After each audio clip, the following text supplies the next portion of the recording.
cost of renting in Canada hit another record high last month.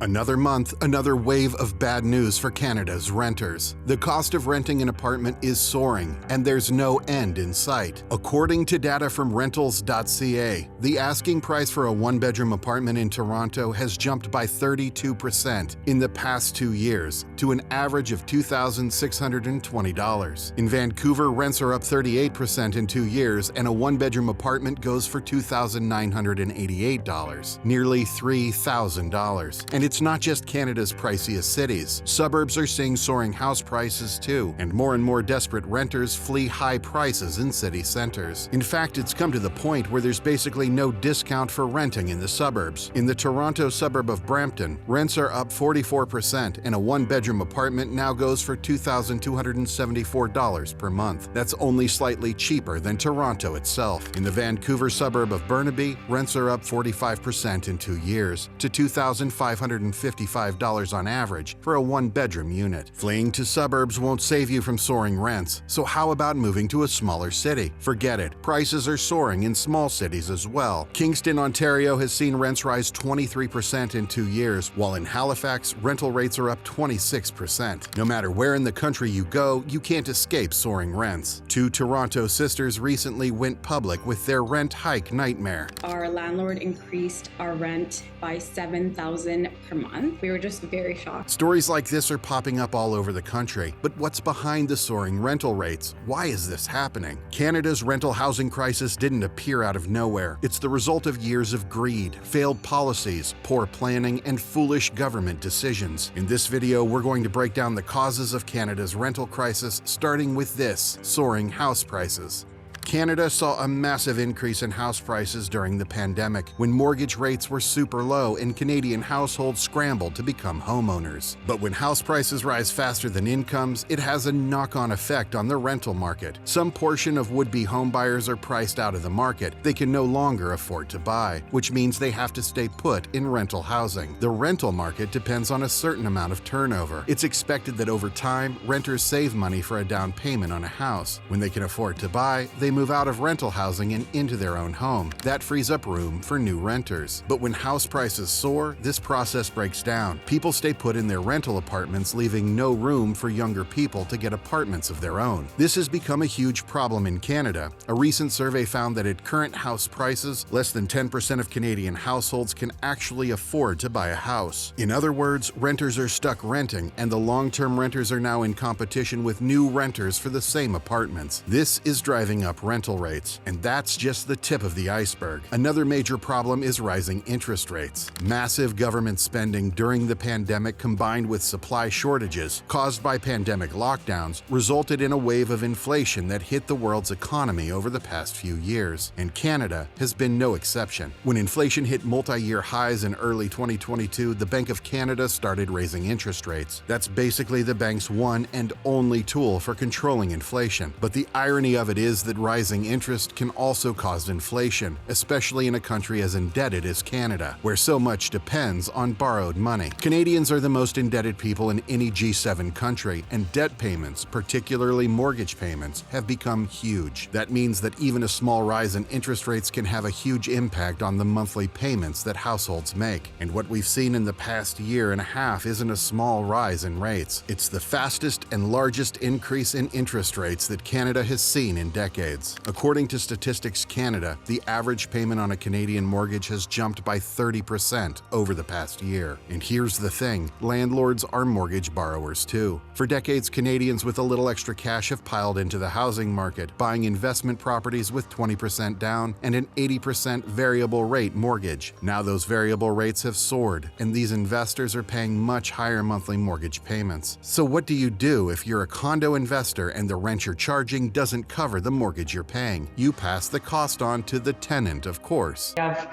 landlords whose monthly payments are increasing and rental markets that are exceptionally tight, and they're tight enough to tolerate landlords passing down those higher costs onto their tenants, which is one reason why you're seeing those rents increase so rapidly. But all of this leads to one big question. Why is the rental market so tight? Why is there no limit to how much landlords can increase rents? The answer is that Canada has been underbuilding rental apartments for decades, leading to a massive housing shortage. For decades during the 20th century, Canada had robust policies to ensure that enough affordable housing was being built in the country. The federal and provincial governments offered tax rebates to developers who built affordable rental apartments. Municipalities built large quantities of social housing. In the decades after World War II, the government-run mortgage insurance company, Canada Mortgage and Housing Corporation, guaranteed loans to housing developers. It even had a catalog of pre-approved home designs that developers could build quickly. Canadian cities had loose regulations on development, allowing developers to build housing wherever it was needed. But over time, all of this changed. Both liberal and conservative governments began chipping away at the system that had made Canadian housing some of the most affordable in the developed world. In the 1980s, the conservative government of Brian Mulroney decided Canada's federal government shouldn't be in the business of subsidizing housing, and it slashed subsidies to developers. In the 1990s, the liberal government of Jean Chrétien decided to fix the federal government's deficit problem by offloading enormous expenses onto the provinces. The provinces, in turn, offloaded expenses to cities. Suddenly, cities were faced with huge new costs maintaining infrastructure, such as highways, and they could no longer afford to build social housing. Over the past 3 decades, even as Canada's population soared by millions of people, the supply of new rental apartments dwindled to next to nothing. Canada has seen virtually no social housing built in the past few decades, and with no tax incentives to build rentals, developers have switched to building condos. Those condos have increasingly been snapped up by investors, effectively creating a new and chaotic rental market. Instead of renting from a licensed, tax-paying rental building owner, tenants rent from middle-class housing investors who themselves are paying a large mortgage on their investment property. We do not have enough purpose-built rental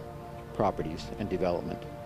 And that's where we need to start doing to help alleviate some of the issues with rental. But right now, things are not moving in the opposite direction. Not only is Canada not building enough purpose-built rentals, governments have also followed policies that have resulted in more expensive rental housing. Most Canadian provinces have rent controls in place that limit the rate of rental increases to something close to the current rate of inflation. That means that if inflation is running at 4%, landlords generally won't be able to raise rents beyond 5% or so. But as house prices grew and grew in Canada over the years, the developer lobby managed to get exceptions to rent controls put into the law. For instance, the provincial government of Ontario, led by Conservative Doug Ford, quietly passed a law in 2018 that exempted all new buildings from any kind of rent control. In Toronto today, and in all Ontario municipalities, if you live in a building built after November of 2018, you have no protections against rental rate increases of any amount. Remember those two sisters facing a $7,000 increase to their rent in a single month? That Ontario law is why that's possible. The policy might have made sense at the time. As house prices grew, it became harder and harder for investors to turn a profit renting an apartment while paying a mortgage on it. As long ago as 2017, economists at Canada's big banks were warning that many new investment properties were cash flow negative. That means after collecting rent and paying the mortgage, the owner was losing money. This put pressure on developers. It made it harder to convince investors to buy their condos. So the government gave the developers a huge gift, the promise of infinite rental rate hikes. And suddenly, the investor housing market was booming again. Today, it's renters who are paying the price. The Ontario government shifted the risk of rising mortgage rates from the investors paying those mortgages to the tenants who have to rent from those investors. But the federal government has also been doing its share in making life more difficult for renters, not least the massive increase in the rate of immigration over the past few years. According to Statistics Canada, over the past year, Canada's population has grown by around 3%, making it the fastest growing country in the developed world and one of the fastest growing periods. In the past 12 months, Canada has taken in nearly 500,000 new permanent residents, plus more than 600,000 international students and hundreds of thousands of temporary foreign workers. That has seen the country's population grow by well over 1 million people in the space of a year. But Canada simply can't build enough housing to keep up. The country typically builds around 250,000 new housing units every year, and economists say that's basically the maximum that Canada can build. There aren't enough people working in construction to build more. Needless to say, 250,000 housing units isn't nearly enough to house the more than 1 million people, and the impact of this shortage is getting very real. Tent cities for the homeless are popping up around the country. Suburban parking lots are filling up with people living in their cars. A recent study estimated that Canada's homeless population has grown to 750,000 people. That's equivalent to a city the size of Seattle or Denver. Consider this. At 40 million people, Canada has slightly more people than California, but California, which is notorious for its homeless communities, is estimated to have around 172,000 homeless individuals. Proportionally, Canada has 4 times as many homeless people as California. This is the price of a failed housing policy. And these homeless people aren't necessarily unemployed. Many have good jobs, just not enough to afford rent in Canada's out-of-control rental market. For more on that, check out our recent video on Canada's homelessness crisis. The problem is particularly serious in neighborhoods around universities and colleges that have come to rely on international students. The recent massive wave of new students has created a housing crisis in the areas next to these schools, and in many schools this fall, students found themselves eating at food banks and sleeping in tents on campus. Where is all this headed? Clearly, nowhere good. But it will take years, if not decades, to undo the country's housing shortage. Canada Mortgage and Housing Corporation estimates that Canada will need to build 3.5 million additional homes between now and 2030 to get back to affordable housing, and that's on top of what it's already building. The reality is there is no way this can happen. There simply isn't the labor and the capital needed to build that much housing. The effort will run long past 2030. The government of Justin Trudeau seems to be waking up to this crisis just a little, and recently it announced a program to remove GST and HST on new construction of new rental apartments. Depending on the province, that will mean a 5% to 15% decrease in the cost of building rental housing. Many in the industry applauded the move, but others are wondering whether it will actually mean the construction of any affordable housing units. With the rental market so tight, developers could easily pocket the saved sales tax money and put expensive rental units on the market. Trudeau's sales tax rebate is nothing compared to the support that Canada's government used to give to the housing market. Getting back to affordability will mean doing a lot more than one tax break. It will mean returning rent controls to new buildings. It will mean cutting back on the developer charges that are making building any housing at all in Canada very expensive. And it might mean cutting Canada's immigration back to levels that the country can actually handle. Do Canada's political leaders have what it takes to tackle the housing crisis for real? From what we've seen so far, we can only say, don't hold your breath. For more on Canada's economic problems, check out our recent video on the not-so-convenient reality behind Canada's illusion of wealth. And if this video brought value to you, please consider liking and subscribing. Thanks for watching.